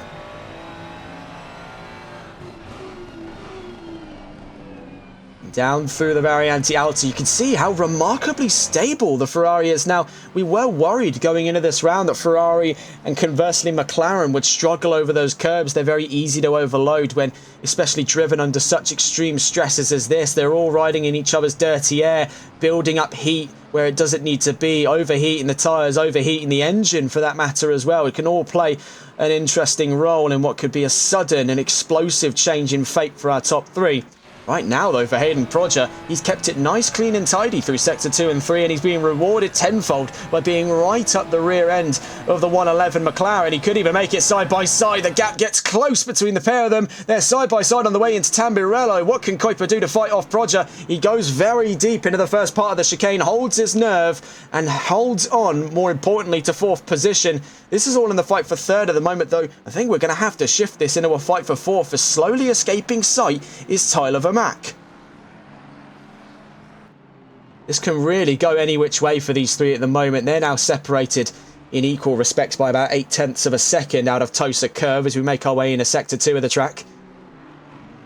And whilst we've got the opportunity in between the major strokes of this battle, we'd like to remind you of our sponsors, and it wouldn't be possible to bring to you these broadcasts week in, week out without our sponsors at Maloir Transport Incorporated, oversized cargo and trucking logistics specialists of Quebec. If you or someone you know are located in Canada are looking for an efficient and professional transportation brokerage service for your business, visit their website on www.maloir-transport.ca. That's www.malois-transport.ca. They've been a fantastic sponsor here on TRTN. The series wouldn't be possible without them. We wish them all the best, with the Maloir Racing team involved in this as well.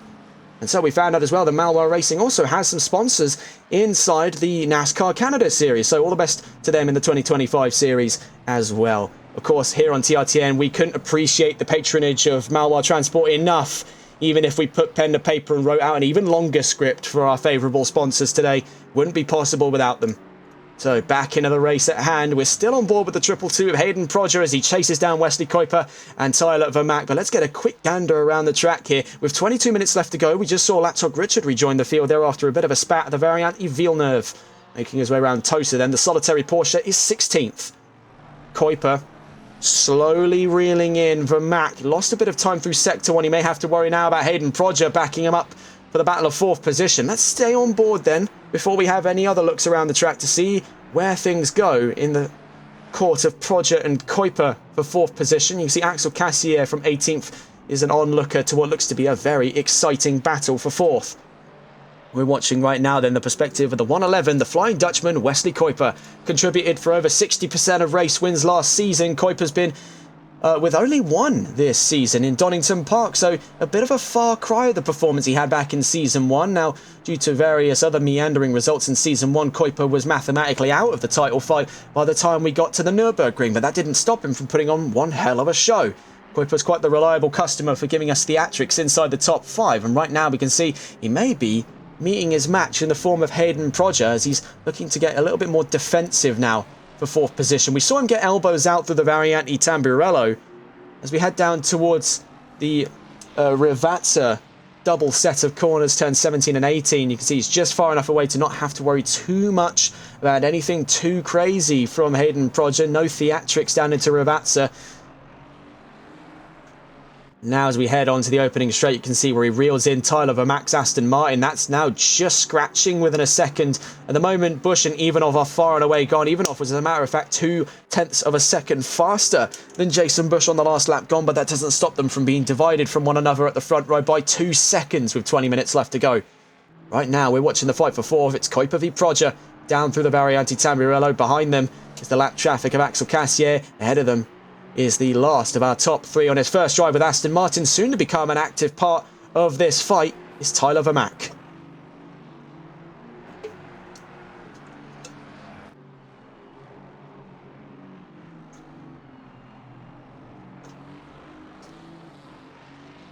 So down through Tosa we go. Stronger of the two lines in the court of Proger there. He had a little bit more nose in at turn 7. But that McLaren engine has just got a little bit more grunt uphill.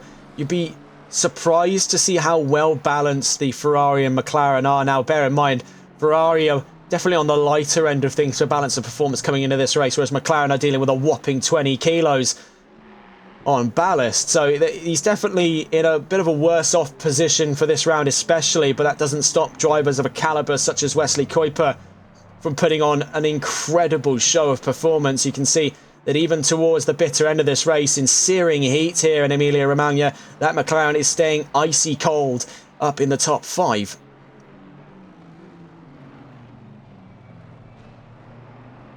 Out through Ravazza then, it's 0.8 of a second now between Vermack and Kuiper. We could be seeing the inklings of a battle for the last of our podium on the horizon as we now start to reel into equal gaps. We're absolutely in the fight for a third position finish here in the court of the 111. He's not alone on that fight. The 222 is right behind him as well.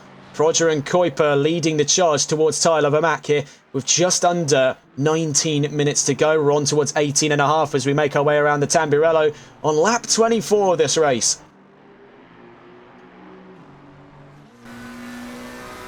Get some perspective here, the speed we're carrying into the Variante Villeneuve. Now this is an incredibly awkward section of the track, very easy for things to go pear-shaped. You can see using every available inch there was Wesley Kuiper. On our way towards Tosa now to cap off Sector 1 as we make our way to Sector 2 now on the uphill on the exit of Turn 7. In equal gaps now between one another, almost there. Vermack is ever so slightly closer to Kuiper than Proger is to Kuiper. We may be looking at a 2-horse race for our fight of third position, but as we head into the tighter middle sector, unless Vermack really manages to stuff this here, we're going to stay on board with Kuiper. We were about to cut away and check in with the rest of our field, but something went pear-shaped out of Piratella to put Vermack this close to the front bumper of the warring McLaren of Wesley Kuiper. We'll quickly check in with him because I think we could be seeing some heroics on our way down towards Ravazza. The number 95 is back out on track and immediately the yellow flags fly for Max Axiom. I think it may be the time to throw in the towel. It's the same section of the track the BMW ran into trouble before. I think he's just trying to get a development drive now out of the Beamer so that he can rough and ready himself up for round 8 of the championship. Vermack from Kuiper from Proger. The story of 3 at the back of our top 5, all fighting for their own place at the back of the podium. It's a story of 2 up front. As still faster on the last lap gone is Diman Ivanov. Could he be hunting down Jason Bush by the end of this race with 17 minutes left to go? The gap now having dropped under 2 seconds between the American and the Bulgarian. We could be seeing the slow build into a final lap battle up at front row. Right now, though, it's the second and just the start of the third row fighting for the last of the podium positions today. What has definitely been one of the best drives of the day from all 3 of these drivers. Take your pick, really. Vermack has really had to roll with the punches on what was a great qualifying session. Hasn't translated to the best of results. The South African will not be looking down too harshly on a podium finish on his first race in the Vantage. Wesley Kuiper is also gunning for a third place here. He wanted to gun for gold, but just couldn't connect everything up where it had to be on qualifying. He'll be gunning for bronze at the moment. And Hayden Proger looking for his 4th career podium. There's plenty at stake here. Right now, though, closest in company is Vermack and Kuiper down towards the Aqua Minerale. Turns 11, 12 and 13 we go. It was very close between all 3 of them there. A little bit of hesitation in the middle has allowed Proger back into the fray. He's 0.5 of a second. That's almost equal gaps. It is equal gaps as we get onto the braking zone here at the Variante Alta. Vermack from Kuiper from Proger. You can see all 3 of them having a different way of taking that chicane. Where does it land them? It's still almost in dead heat between all 3 of them. 0.6 of a second between all three at the moment. Vermaak from Kuiper and Proger, 0.5 to 0.6. That equalises out of Hrvatsa. Making our way down towards the start-finish line then. Get a look at those last couple of times. Now it's starting to swing in favour of Jason Bush, but in the story of our three here, the fastest of the three is the one actually at the back of the pack. It was a 42.5 for Hayden Proger. He was really soaring with some proper gusto in that Ferrari. I think he's been biding his time here whilst these two figure out who strikes first. I think he's going to be making the leap in a moment's time. Out through the Variante Villeneuve, then very easy for things to go awry.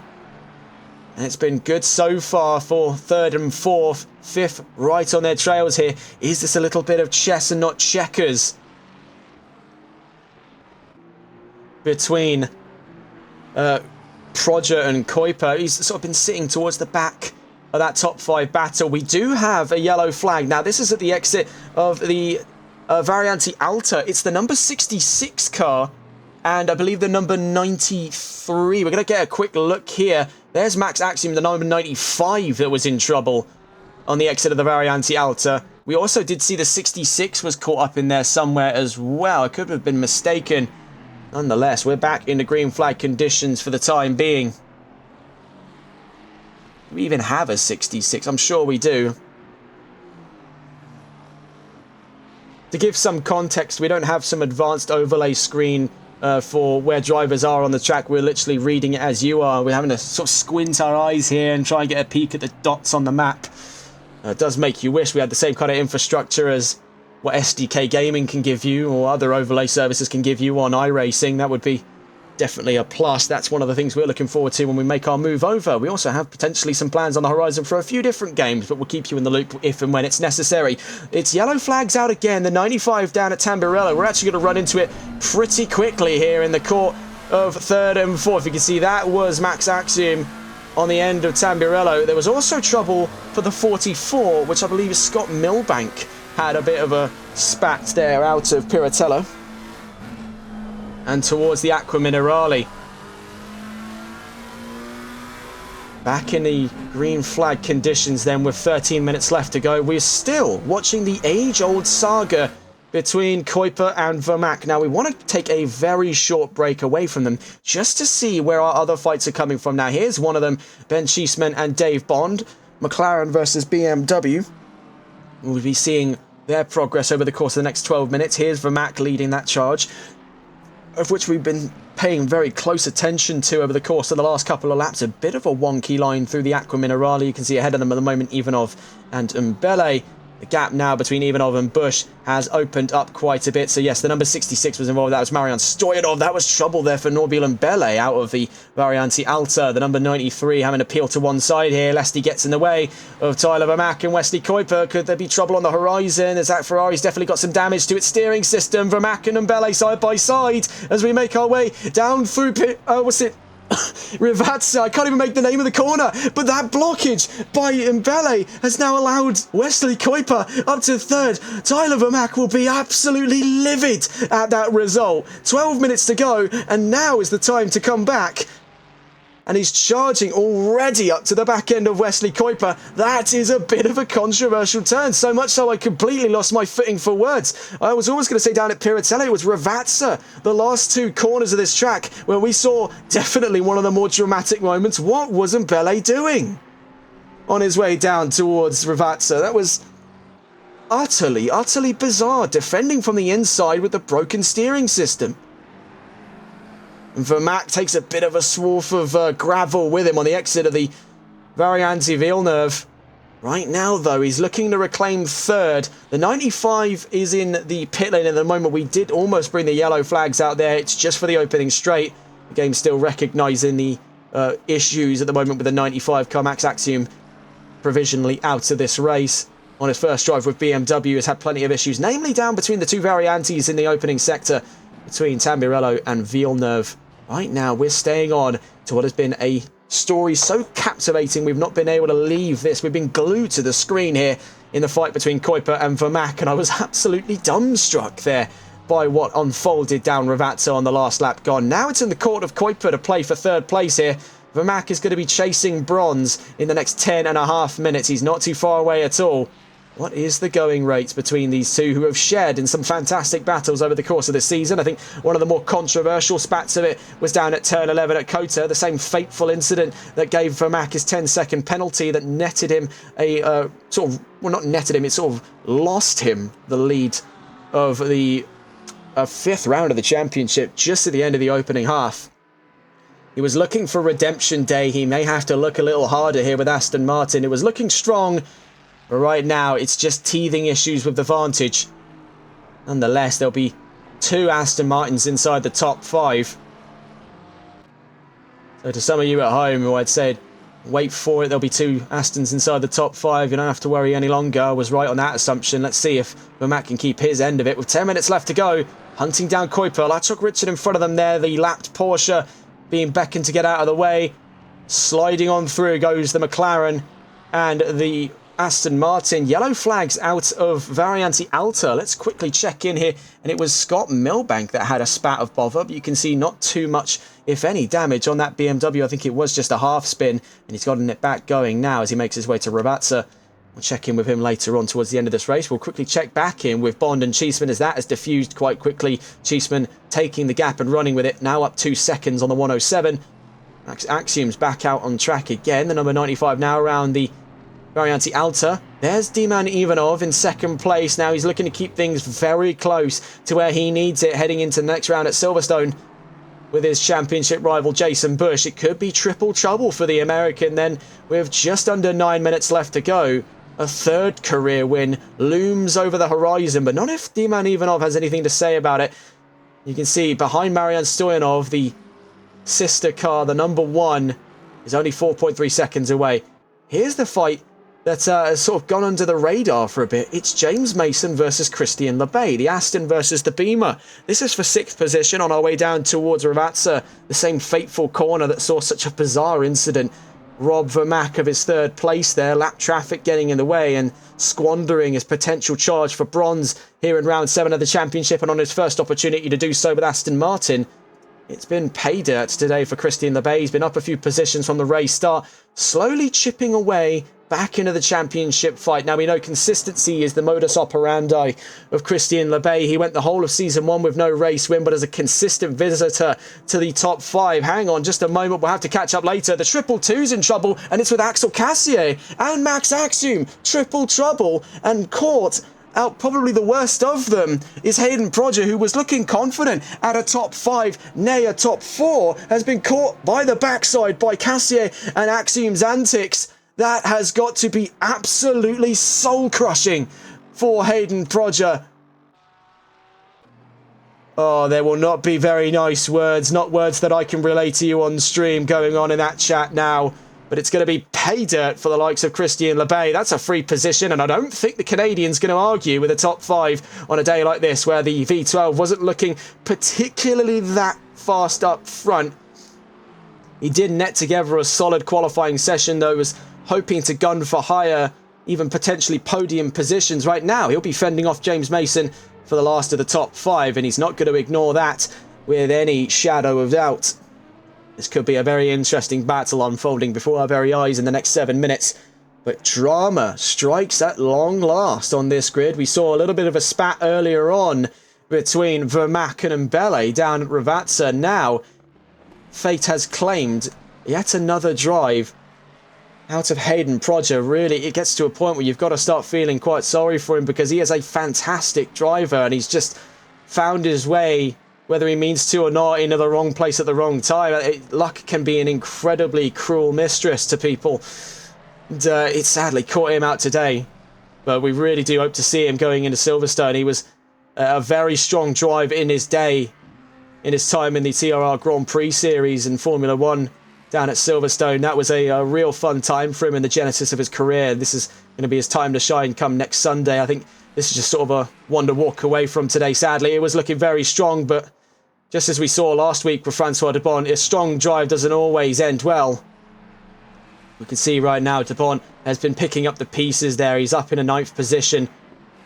and looks to make it potentially 8th as he hunts down Kevin Quain. So checking in at the moment. Kuiper now 2.5 seconds up the field from Vermaak is closing on Ivanov. Is this the late game? The chestnut checkers we thought Proger was playing could have actually been in the court of Kuiper all along. Some real secret mastermind level stuff here by the 111. He's been buying his time, playing his cards right, and right now is getting closer and closer to a growing anxious drive from D-Man Ivanov. So you see there Jenkins soars to the far end of the track. Yellow flag still waved, but it's inside the pit lane. Doesn't count for this section of the track.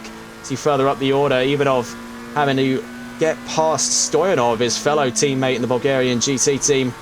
On his way down towards the barrier to Tamburello, the number 1 and the 66 were side by side. What on earth is Stoyanov doing there? Almost puts himself side by side with his teammate. The two are going to have to work together here, with Kuiper quite swiftly approaching, and bear in mind he's not too far away from Tyler Vermaak, who dropped 3 positions from the race start, but it's all teething issues for Aston Martin as ever. But what a sudden shift in events there. We didn't catch exactly what happened, but we do know who got caught up in it. And it was down at the Varianti Villeneuve, where such a fateful event played out. Having a look around the field, 4.5 minutes left to go, and what has been, to say the least, a bit of a confusing final act. Plenty of action, but all happening where we aren't looking.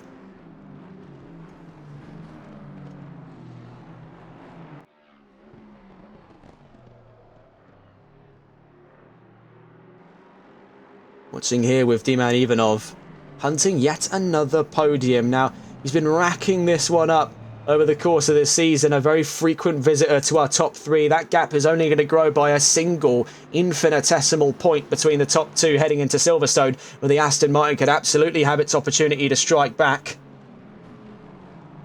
We see there, that's Hayden Proger venting his frustration in chat over the blue flags. What he said is such a joke, and honestly, it gets to a point there where there were quite a few drivers kicking about that should have really ought to throw the towel in by the end of that race, and their antics out on the Tamburello and Villeneuve section of the track. It's the worst area to run into lap traffic. We've seen it's been the Achilles heel for quite a few towards the back of the field. They've just put themselves in the wrong place at the wrong time, and it's caught out what is an otherwise very, very good driver. Just right where he wasn't having to expect to try and dodge and defend there. It was... yeah, I suppose he does put it best. The 2 sister Aston Martins then. Ivanov and Stoyanov sandwich Wesley Kuiper. Right behind them is Tyler Vermaak, another Aston Martin. So it's been quite an interesting day for the Aston Martin team. And anyone who... oh my word, I've had to cut myself off. What on earth happened to T-Man Ivanov? We cut across to him at Tosa, and the car that was raining on that front row was getting ever closer to a potential lineup at the lead of this race, has spun, giving rise to Wesley Kuiper's charge. What on earth happened? We were watching with Stoyanov. There is T-Man Ivanov. What on earth went on? Nonetheless, we're on with Tyler Vermaak. Oh my word. You just can't, you can't make this up. You can't ride a race like this. Just as we mentioned before, tons of drama kicking off, but all where it's unseen, and it looked like a conventional spin for D-Man Ivanov. Right now, Wesley Kuiper, he's going to be laughing. He is going to be laughing. It is absolute pay dirt for the Flying Dutchman today. Vermaak will be happy to see himself back up to the podium, but what on earth has happened in the last 10 minutes? I can't rack my brain around here. Try to wrap your head around that. It just doesn't add up. It's bedlam after bedlam after bedlam in a track like this. Imola seems to carry with it such a nasty curse on these drivers.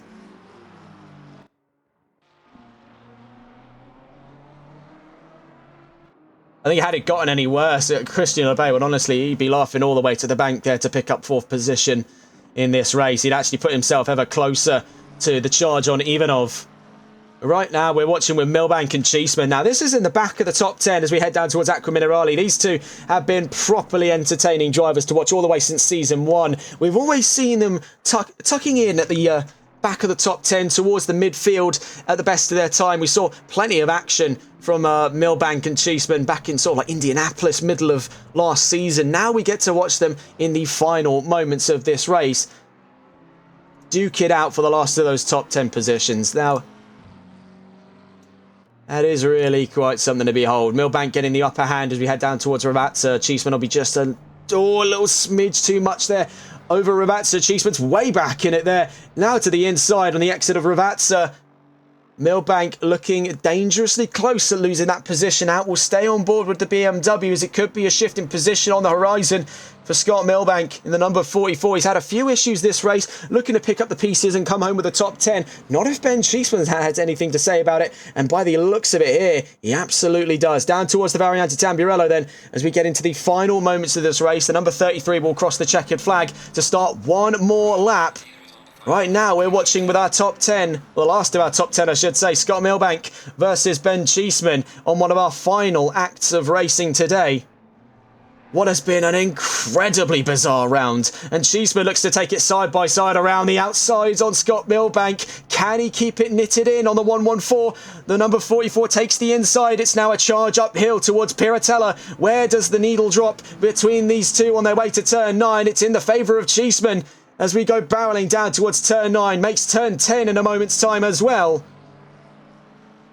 We'll be getting on board in a few corners' time with our race leader and looking at his third career victory in a moment's time. We'll pick up with him in a moment as we exit the Acqua Minerale at a 1.3 second lunge there for Cheeseman on Milbank. That brings about the end of our fight inside the top 10. Let's go on board then with the race leader for the last couple of corners, unless we have had any other outstanding battles on our repertoire today. Doesn't appear to be the case. We can see Crane and DeBont already swapped hands for position towards the back of the field. So we're on board with Bush in the last couple of corners here. And what else can you say, really? He's done it once. He's done it twice. And as we make our way down towards Ravazza in a moment's time, it'll be triple trouble for the American, extending his championship lead. Heading into Silverstone next week, he'll be one very, very happy chap. The number 33 of Jason Bush further to the line at the moment.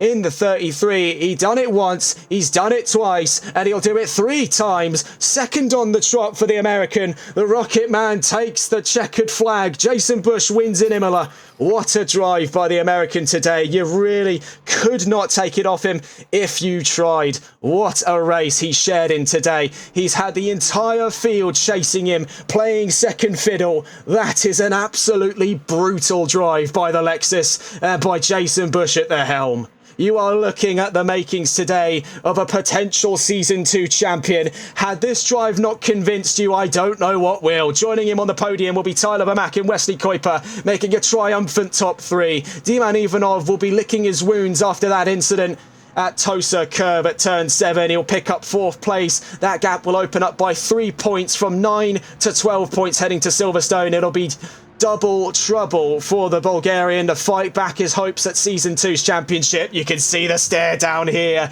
These are two bitter rivals. Hunt and Lauda-esque, dare I say it. What an image you are seeing.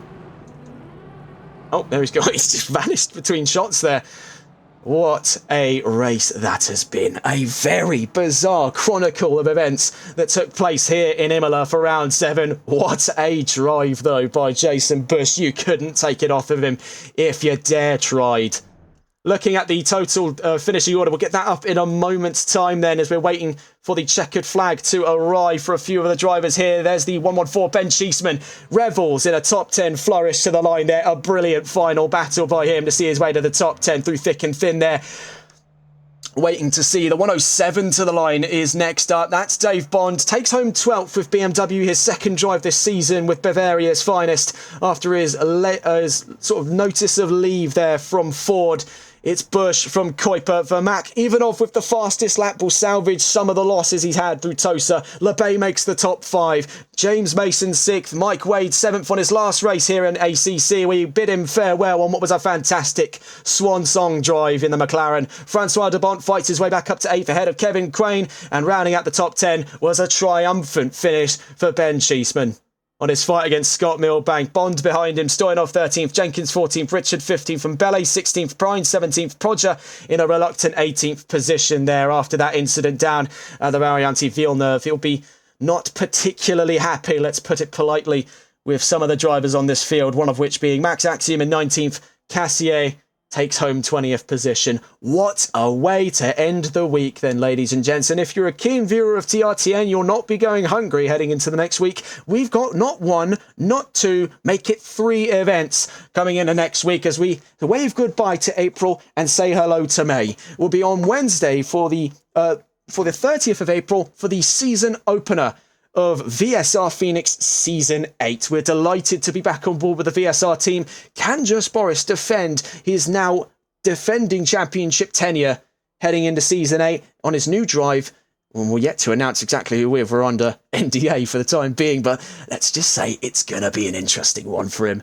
Heading into Saturday next week, we'll be at the final round of the infamous NLRL Console Endurance Series. It may be Redemption Day looming on the horizon as a purple rain of XCL looks to take the championship title off of MSA. However, still one more to the checkered flag. Never say never. That fated fight kicks off Saturday at around 6 to 7:30 in the evening from the Nürburgring Nordschleife. It's going to be one hell of around 6 hours on the horizon, so get ready for that. And of course, we're at Silverstone, the glorious British Grand Prix circuit, and my home circuit, a very personal track to my heart as a professional and as a commentator and as a local. I'm thoroughly looking forward to seeing the Sunday League crew through that come this Sunday. Same time as today, 6:30 BST. That's all from us here then on TRTN. It has been a fantastic little race and fantastic work today by Jason Bush to do 1, 2 and 3 on the trot now in his tenure in Season 2.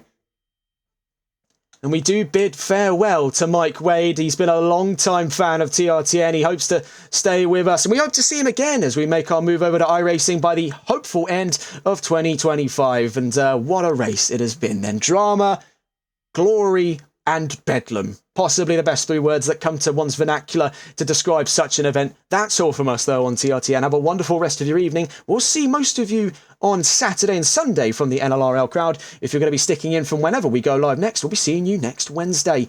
That's all from us, though. Take care. Good night.